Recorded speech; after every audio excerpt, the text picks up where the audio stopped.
Bueno, ahora le pediría a Gabriel Nuncio, a Juan Farré y al senador Zoé Robledo si podrían pasar al frente y tomar su lugar en la silla. Fabricio no ha llegado. No ha llegado. Digo, hasta un minuto antes de que termine esto podemos decir que Fabricio no ha llegado, pero bueno. Pues pasen, por favor, tomemos su lugar en la silla. Y a continuación, el programa dicta o marca, y no sé si pudiéramos seguirlo así o flexibilizar un poco el formato, escuchar palabras por parte del productor ejecutivo, Gabriel Nuncio, a continuación de Juan Farré y después de el senador Zoé Robledo, aunque creo que podríamos también tener una especie más de conversación que de comentario al margen, por lo que pues le doy la palabra ahora a Gabriel Nuncio. Sí, o sea, te presto este.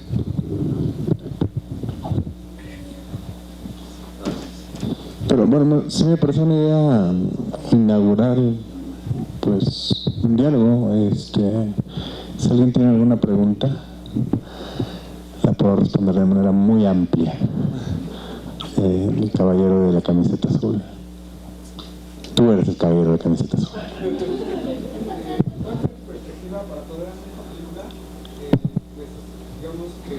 ¿Cómo lograste hacer que encontraran estos 4 personajes?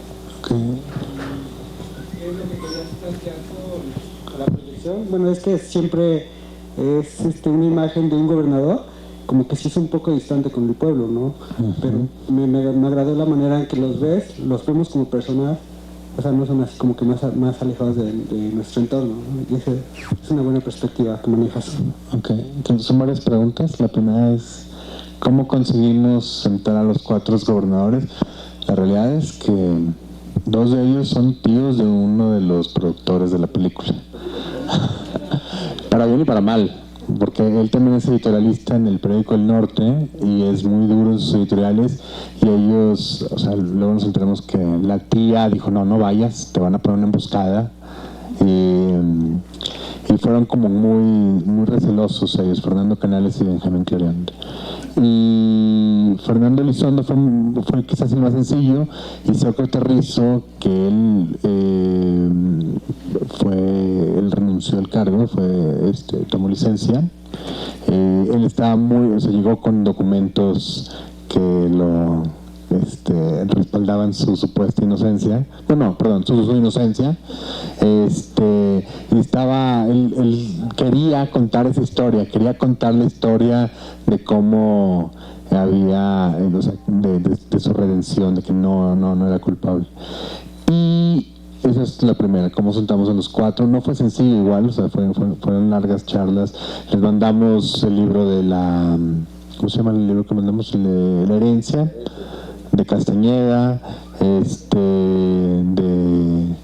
de Platón, La República. Entonces, como que los fuimos seduciendo un poco. Y luego lo otro es que ¿cuánto grabamos, Juan? Como 6 horas cada uno, o sea, 16 horas. Grabamos 4 horas cada uno, fueron 16 horas. Y de esas 16 horas pues fuimos depurando, destilando, para que quedaran como 15 minutos de cada uno. Y ese fue, en realidad, el mayor reto fue de edición. O sea, fue mucho trabajo de edición como para seleccionar los momentos que considerábamos más importantes. ¿Otra pregunta? Yo quisiera saber si ellos ya vieron el documental, porque yo creo que a lo mejor ellos no se dieron cuenta de que sí, o sea, yo los veo, yo me pregunto si ellos se dieron cuenta de que realmente se ridiculizan un poco con lo que dicen. O sea, ellos dicen una serie de cosas que creen que son como normales y naturales, pero en esas cosas que ellos dicen, pues uno percibe todos los excesos que se cometen. Eso fue, supongo, la intención de ustedes y la lograron. Los felicito, porque yo le preguntaba al senador Zoé, ¿cómo lograron que estos tipos digan todo eso? Sí, pues ellos fueron parte del estreno. De hecho fueron los 4, no pensábamos que fueran todos. Y algunos sí salieron un poco molestos después, evidentemente, y creo que es difícil también, por lo mismo que estuvieron entre 4 y 6 horas cada uno ahí sentados. Obviamente las primeras 2 horas dices ciertas cosas y luego ya te aflojas cada vez un poquito más. Y también creo que es y es importante también entender que muchos de ellos llevan muchos años fuera de la luz pública, entonces pues pueden llegar un poco más flojos para contar cómo fue su experiencia y demás, pero 30 segundos o una frase que se te haya escapado acaba en la edición. La primera producción la hicimos en el TEC y ahí, por ejemplo, Fernando Canal estaba muy molesto, o sea, porque sentía que no habían seleccionado cosas importantes que había dicho. Y luego había casos peculiares. Sócrates Rizzo vio la película 4 veces. O sea, la proyectamos en el TEC, la proyectamos en otra plaza, en una escuela, o sea, iba cargando con sus documentos a todas partes, por si le preguntaban algo de...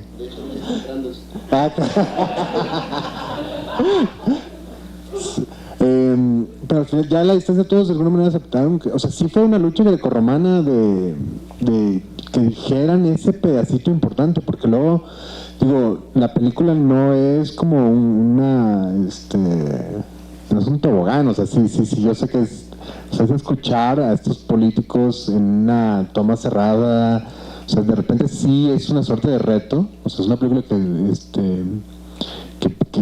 puede haber sido todavía mucho más difícil, o sea, de verdad, yo cuando estábamos grabando y eran 4 horas, yo dije, no sé qué vamos a hacer, o sea, no hay manera de que vayamos a sacar algo, pero bueno, ya luego revisando, como este pedacito nos funciona y bueno, sí, así fue, con tiempo y que, como dice Juan, para que se vayan aflojando. Sí. Aquí y luego acá. Creo que el tener una radiografía de los políticos siempre va a ser atractivo y alimenta la curiosidad y el morbo de cualquier ciudadano. Al menos ese primer objetivo creo que lo van a cumplir plenamente, pero el ejercicio a mí me pareció muy interesante porque el planteamiento en sí de las preguntas iban a rescatar información que creo que todos los mexicanos queremos saber. Entonces a mí me gustaría saber cómo armaron este esquema de las preguntas, o sea, cuál fue el origen, cuál era el objetivo de cada uno y quiénes intervinieron en esto, porque sí es muy interesante que el hecho de que ellos no se sintieran agredidos desde el momento en el que se los preguntaron, porque yo creo que ellos tuvieron la libertad de poder pararse la primera pregunta e irse, ¿no? Entonces, creo que es un trabajo completo y si me permites la última es el último trabajo, o a mí me encantaría que se hiciera al menos uno por región. Estaría bueno. Bueno, la primera parte de la pregunta, Diego, Andrés y yo hicimos una lista de preguntas un poquito inocentes, como que cosas que queríamos que nos dijeran, pero no podíamos llegar tampoco a decirles, cuéntanos de este tesorero que robó en tu administración. Entonces sí había como, o sea, que tener un ritmo, y al principio casi era, platícanos de cómo llegaste a la gobernatura. Y pues bueno, hacerlos hablar es bien fácil, o sea, nada más, o sea, tocas un botón y ya hablan y hablan. Lo difícil ya es luego irlos dirigiendo. Entonces la verdad es que fue muy sutil, o sea, Diego pocas veces fue como confrontativo en realidad, o sea, porque era, o sea, precisamente por eso, porque no queríamos que en algún momento dijeran, no voy a responder esa pregunta, sino que la respondieran, pero yéndonos de soslayo por las orillas. Y como funcionó es, Diego sentó con ellos con un, ¿cómo se llama esta máquina, Juan? Interotron, que es un aparato en el que Diego los está viendo a ellos, y cuando ellos ven a la cámara están viendo a Diego, Entonces se hace como una suerte de intimidad, ¿no? O sea, de estarse viendo frente a frente. Entonces así fue como funcionó, o sea, como en realidad no había preguntas tan directas. Esa es más bien esa es la palabra, directas, no confrontativas, porque de alguna manera las preguntas lo eran. Pero no había preguntas tan directas para que ellos poco a poco se fueran soltando y nos dijeran lo que queríamos escucharlos, lo que queríamos que dijeran, sin nosotros sacárselo de manera así como a la fuerza. Nos interesa hacer este ejercicio con expresidentes, pero no sé si los conozcan. Para que, la verdad no hemos, pero es nada más como algún delirio que tenemos. Estaría buenísimo Salinas, Cedillo, Fox y Calderón. Y Diego ya no quiere hacer documentales de política, su siguiente película es de un poeta. A mí me interesa, pero bueno, tenemos un montón de proyectos ahorita que no involucran eso, pero sí es algo que estaría bueno. Igual nos tardamos tanto y ya incluimos a Peña Nieto. Acerca de las preguntas también, la parte del principio donde salen los ciudadanos hablando, de hecho hicimos un ejercicio donde les preguntamos esas mismas preguntas fueron como 50 ciudadanos más o menos, que por ese lado eran muy generales, era como qué se requiere para llegar a la silla, cosas relacionadas con la percepción que puede tener la sociedad acerca de cómo funciona la política y qué es lo que se requiere para llegar a ser gobernador. Entonces por ese lado, por eso funcionó muy bien. No era nada directo realmente contra ellos. Y si se meten a la página pueden ver las cápsulas de estas respuestas de los ciudadanos también. Nada más rápidamente sobre eso, ya cuando íbamos entre el ciudadano número 40, yo me di cuenta que nadie estaba diciendo cosas a favor del gobierno. No que lo buscábamos, pero dije, esto va a parecer tendencioso. O sea, hay que buscar a los ciudadanos que cuando le preguntamos ¿qué opinas del gobierno de Rodrigo Medina? Porque luego sacamos todas las preguntas las fuimos sacando en nuestra página de Facebook. Entonces, cuando preguntamos ¿qué opinas del gobierno de Rodrigo Medina? Es un ladrón, ¿no? Entonces dije, no, pues hay que buscar a alguien que nos diga que está bien el gobierno de Rodrigo Medina. Entonces escribí a un amigo diputado del PRI, dije, oye amigo, échame la mano con esto y no sé qué. Me dice, uy. No, pues dame un par de días a ver si encuentro a alguien. Y me dice, no, Gabriel, la neta no. Al Bronco, ¿qué opina? Hicimos las mismas preguntas también con los candidatos. O sea, y está en la página también la respuesta del Bronco. ¿Qué responde Bronco a eso exactamente? Pero eran respuestas como ¿cómo se hace? O sea, como la que decía Juan, que ¿cómo puede llegar uno a la silla del poder? Y el Bronco decía, no va a haber silla. Se acabó. Era todo. Muy breve.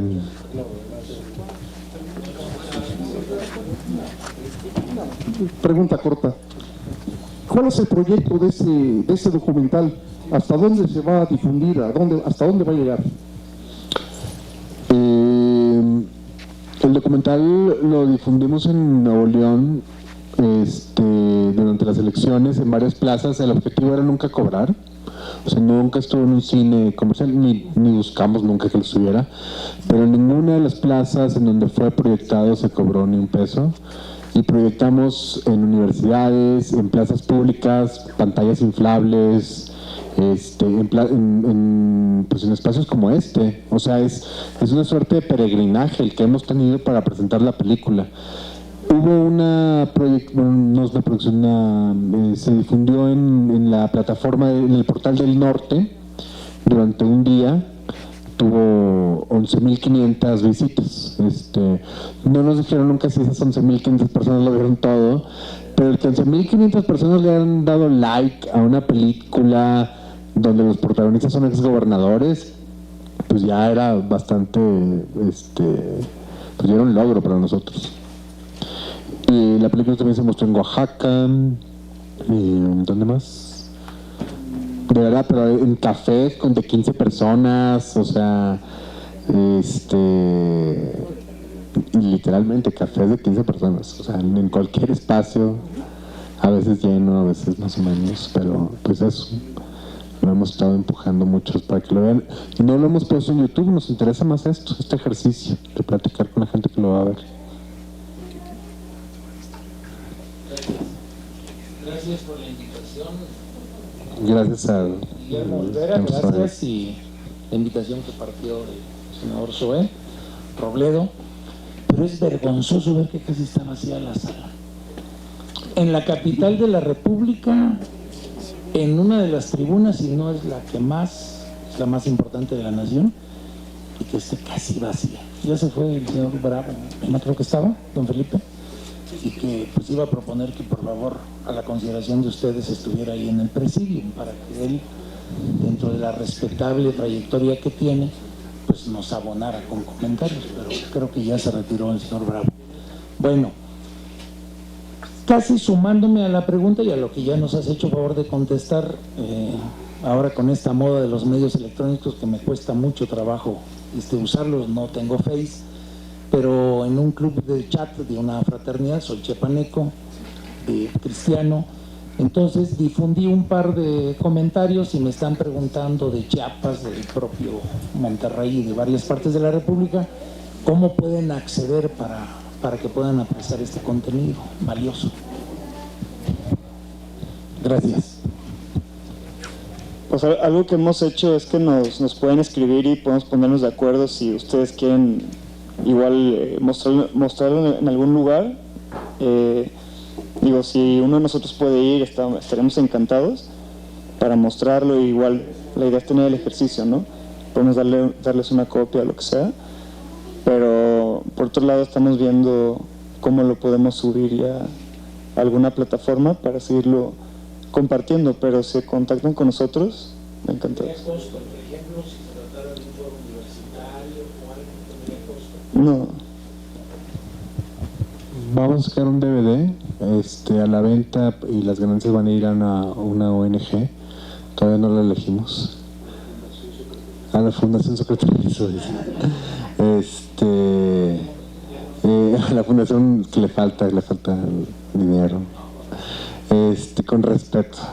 Bueno, tenemos planeado este año sacar un DVD, buscar más plazas y vamos a una proyección más en Nuevo León a unos días antes de la toma de protesta de Jaime Rodríguez el Bronco, en donde él estará presente. Pues suena un poco obvio, pero ¿por qué haces documental? ¿Qué los motivas? La génesis del proyecto fue hacer un documental sobre la corrupción. Y empezamos una investigación, o sea, detrás de este documental que parece tan sencillo o tan pequeño, hay como un año y medio de investigación y de trabajo que se hizo. Y luego nos dimos cuenta que era demasiado grande, o sea era un tema muy amplio y no queríamos nosotros ver de qué manera lo puntualizábamos, y fue a Diego quien se le ocurrió entrevistar a los exgobernadores. La realidad es simplemente porque estábamos nosotros muy desconcertados con la situación política del Estado. Los todos somos de Monterrey, bueno, Andrés de San Pedro, Diego de los Ramones, etcétera, pero sí estábamos nosotros desconcertados con lo que estaba pasando y como era la suerte de revisitar a estas personas y descubrir qué es lo que tenían que decir, y cada quien lo ve de una manera diferente. O sea, en mi caso yo la verdad los veo y me siento más alejado de ellos de lo que creía. O sea, Benjamín Clarion hablando de que venimos de Adán y Eva, o de que piensa que venimos de los changos, para mí es como wow, o sea, y más, o sea, hay un montón de frases que dicen que para mí me sorprenden, o sea, que me fue sorprendente, fue inesperado para mí, sobre todo las otras 16 horas escucharlos, y bueno, nada más cabe mencionar que fue totalmente apartidista, no apolítico, porque sí somos políticos, o sea, Es un error, creemos que es un error no serlo, pero es completamente partidista y todo el dinero vino de personas que no tienen ninguna afinidad tampoco con ningún partido político. Moisés, ¿quieres? Moisés, Zoe. Sí, bueno, primero que nada, muchísimas gracias a los productores, a los directores, a Diego, que no pudo hoy estar aquí, a todos quienes vinieron. Yo creo que efectivamente es un símbolo muchas veces de nuestra evolución ciudadana, que un evento como este pues haya tan poca gente, lo cual a mí tampoco creo que sea algo negativo, porque se genera incluso esta tan rica conversación estilo cineclub, que luego es más eficiente en términos de divulgación, porque quien está aquí está porque quiere estar. Luego es más fácil llenar auditorios con gente que está obligada a estar, pero yo no soy de ese estilo, ni me parece que sea algo que abone a que un material como este, como el Poder de la Silla, sea más difundido, más visto y por supuesto más comentado. Yo he hecho unas anotaciones desde ayer que lo vi, porque nos quedamos en comentaristas, pero bueno, son 2 páginas llenas, pero voy a hacerlas muy breve, y de verdad agradecerle tanto a Gabriel como a Juan que estén hoy aquí. Primero, bueno, me parece extraordinario el estilo, el ritmo de la película, porque retoma esto que muchas veces en México, como decía el doctor Natán, no vemos, y se genera este morbo de escuchar a un político hablar en una suerte de intimidad, porque todo lo público en nuestro país se hace a oscuras, y todas las conversaciones y todas las decisiones y todos los estilos de vida se hacen siempre tras bambalinas. Somos muy afectos a la opacidad, y en ese sentido, en el momento en el que un político, aunque haya sido ya posterior a su ejercicio de poder, hable, siempre es algo que llama la atención, y por supuesto después llama la atención lo que dice. Me sorprende muchísimo algo. Hoy, incluso hace un rato, una de las noticias que están circulando es la reunión del Bronco con Peña Nieto, la gran sorpresa que fue que ganara por primera vez en el país un candidato independiente. ¿Y por qué digo esto? Porque imaginemos si esto es lo que dicen los gobernantes de un lugar como Nuevo León, que es más o menos civilizado, es más o menos democrático, existen más o menos más contrapesos. Esto, y por eso el interés, sería bien interesante escucharlo también en otros espacios donde se ejerce el poder de una forma muchísimo más vertical, muchísimo más brutal, donde se ejerce el poder de una forma patrimonialista de a de veras. Y no digo que aquí no, también se ejerce, pero se ejerce en un estado, y creo que ese es el valor, empezar desde el punto en donde el ejercicio del poder es un poquito más, pues eso, civilizado, si se puede decir de esa forma. Incluso en la misma lógica de ver a 4 gobernadores, 2 de ellos electos, 2 interinos, 2 de un partido, en un estado donde ha habido alternancia, e incluso alternancia de regreso, y ahora en la innovación de las candidaturas independientes. ¿Pero por qué lo digo? Porque a pesar de que pudiéramos pensar que es el lugar donde la democracia mexicana puede desenvolverse de mejor manera, porque hay niveles de desarrollo y de bienestar distintos e indicadores más buenos que el resto del país, tienen exactamente las mismas características de la premisa inicial del documental, que es el crecimiento de la indignación. Y ese crecimiento de la indignación se presenta, es lo mismo en Nuevo León que en Chiapas, que en Tijuana, que en Baja California, etcétera, etcétera, que en la Ciudad de México. Y lo que me llama más la atención es esto: cómo ustedes plantean que el crecimiento de la indignación, por un lado, tiene que ver con causas estructurales del sistema político, particularmente la corrupción y la impunidad, y por el otro lado, las causas que no son tanto del sistema político, sino que son un producto del sistema en el ejercicio y el estilo personal de gobernar, como diría el clásico, y que son la arrogancia y la frivolidad. Porque eso, de igual manera, en un estado con más desarrollo como Nuevo León, se sigue presentando en un estado como Chiapas, con menores índices de desarrollo. En ese sentido me parece extraordinario, de verdad lo digo, y es un testimonio que va a servir muchísimo para quienes estudian el poder, su ejercicio, o para quien quiera acercarse a este tipo de personajes. Ahora, lo que me llama mucho la atención y me gustó más del documental, en la primera, segunda y esta tercera vez que lo veo como Sócrates, es ver cómo la silla con una cámara se transforma en una suerte de diván, porque empiezan a hacer como una especie, tienen unas ganas de explicar cosas, de reubicar la imagen que creen que está en la percepción sobre ellos mismos, y cómo esta es una oportunidad para cambiarla. Creo que esa puede ser una enorme motivación, pero también cómo a diferentes niveles, sin duda, porque creo que no son los mismos casos ni las mismas personalidades, todos presentan un caso clásico de lo que David Owen llama el hubris, que viene del ibris, el ibris griego, que era lo desmedido en el ejercicio del poder, la arrogancia, y él lo retoma. Este es un médico británico, que además después tuvo cargos de poder, y que habla del hubris como esta enfermedad del poder. Y cada una de los síntomas que él describe pareciera presentarse aquí en mayor o menor medida, que dice son la capacidad o la idea de que se es capaz de realizar grandes tareas, creer saberlo todo, no tener una moral ordinaria, sino que su moral es distinta a la del resto, y por tanto su ética o su concepción de ética, habitar en una realidad construida que los aísla de la realidad real, la percepción desproporcionada por su imagen, el desprecio por el juicio de los demás y la exagerada confianza en sí mismo.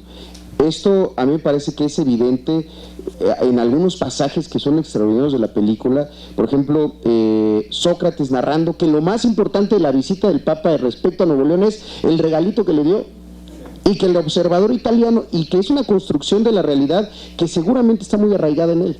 Quizás hasta el periódico les puede haber enseñado, ¿no? Fernando Canales, que se tarda 34 segundos, los conté, en decir que tiene la sonrisa fácil, ¿no? 34 segundos, sí, me dotó la naturaleza de una carisma personal muy natural, que de tal forma, ¿no? Para decir, pues sí, tengo sonrisa fácil, lo cual no es tampoco ningún pecado.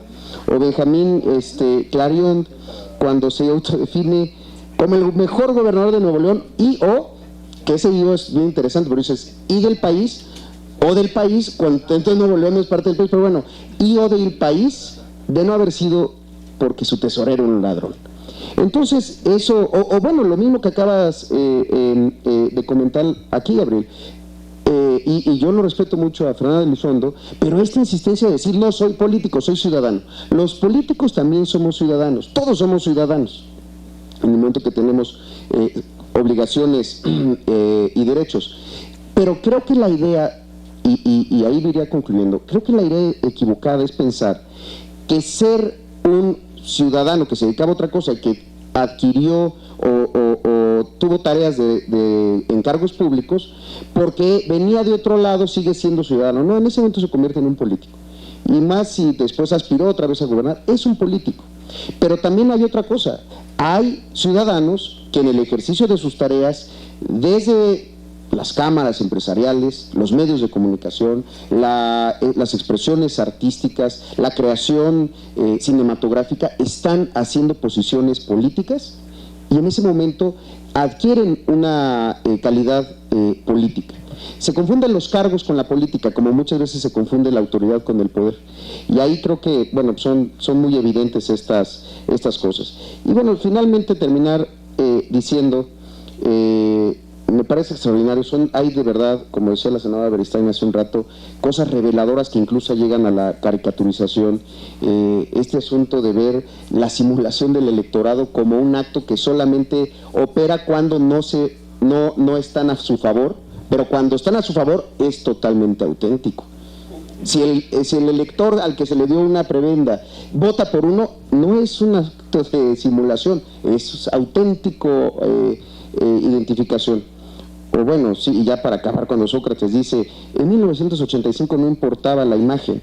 Bueno, tampoco importaban los votos, quizá por eso la imagen tampoco importaba tanto. En 85 dudo mucho que los votos fueran importantes. Y quiero terminar nada más, porque yo siempre he pensado esto. Esta lógica política que siempre nos hace perder el suelo y creer que vivimos otra realidad, yo siempre la he imaginado como la historia de Ícaro, ¿no? Ícaro, el joven que hace sus alas y quiere y vuela, y después al momento de volar se acerca demasiado al sol, sus alas se derriten en las partes que tenían de cera y cae estrepitosamente y muere. Y muchas veces los políticos nos creemos eso en Ícaros, que tenemos la oportunidad de alcanzar el cielo y que después algo termina fallando y descendemos a lo más bajo de las aguas del mar. Porque no hay carrera política que no termine en un fracaso. Todas terminan en un fracaso. Puede haber un legado, puede haber una buena reputación, puede haber la capacidad de seguir por las calles, pero todas las carreras públicas, en el entendido de que son ejercicios de mantenimiento del poder, pues eventualmente vas a perder el poder. Y uno tiene que entenderlo de esa manera. Por eso yo quiero terminar recomendando que cuando pensemos en esa imagen de Ícaro, no pensemos en ese Ícaro épico que vuela, o en ese Ícaro como el de Matisse que está alcanzando las estrellas, sino como este, que yo siempre creo que es una buena recomendación decirle a los políticos que lo tengan en sus oficinas. Es el Ícaro de Bruegel, que como ustedes verán, perdón que no se alcance a ver muy bien, pero es una escena donde hay un campesino labrando la tierra, otro pastor con sus ovejas, unas embarcaciones, y muy aquí chiquito están los pies de Ícaro en el momento en el que cayó al mar. Porque eso es también la política. La política ocurre en una realidad que nosotros creemos que es muy relevante, que todo el mundo está observando, que todo el mundo está pendiente de saber qué va a ocurrir. Pero no, la vida sigue, el ejercicio de la política pasa por hombres, por mujeres, que la ejercen, que ejercen el poder y que después terminan cayendo al mar de esta manera sin que nadie, absolutamente nadie, se dé cuenta. Y en ese sentido, permítanme un exceso adicional. Hay un texto de W.H. Auden que se llama Museo de Bellas Artes, que es Auden observando este cuadro de Bruegel, y dice, en el Ícaro de Bruegel, por ejemplo, como cada cosa de la espalda con placer al desastre. El que ara habrá oído el chapuzón, el grito desamparado, pero para él no era una pérdida importante. El sol brilló tal como debía sobre las blancas piernas que desaparecían en el verde agua, y la nave, el barco costoso y delicado, que debe de haber visto algo asombroso, a un muchacho cayendo del cielo, pero ya tenía un destino y zarpaba con calma. Lo quise hacer solamente para demostrar que un político puede leer poesía y no lo echan del auditorio. Muchas gracias y buenas noches. No sé si ya... Gracias. Creo que sintetizaste muy bien la pregunta, o sea, la respuesta que di de por qué lo hicimos. Que usé la palabra desconcierto, pero no, creo que la palabra era indignación. Entonces, creo que es mucho más precisa. Bueno, muchas gracias. Mi hijo, el segundo de mis hijos varón, está trabajando en Veracruz y me pregunta si yo yo te felicito porque así trabajo. En casa en el Estado de México. No nos podemos estabilizar, entonces no encontraba una camisa planchada. ¿Cómo voy? No voy en playera, tengo una playera de chocolate, no soy chocolate negro y me llevo un saco. ¿Qué llevo? Quería venir. Okay. Me arrepentí, entonces dije, pues me llevo esta quesadilla. Bueno, mi nombre es Gabriel Nuncio, soy productor de este proyecto y de otros tantos. Gracias por estarlo y felicidades porque por usar tenis. Tu convicción, tu libertad, tu confianza. Ok, gracias. Gracias.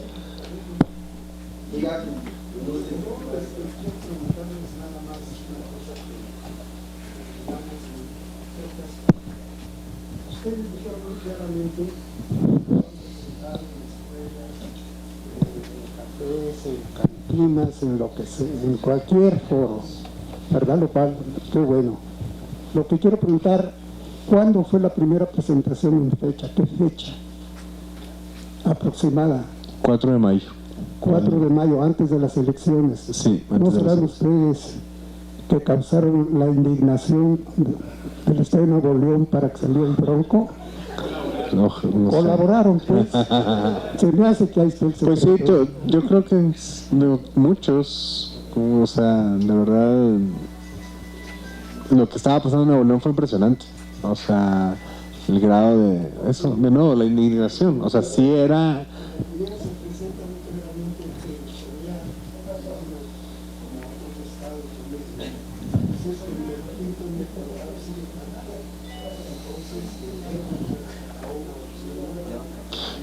Yo creo que también en Nuevo León estaban muy enojados porque les pegaron en el bolsillo. Entonces ahí dijeron, ah, no, esto se acaba ahorita.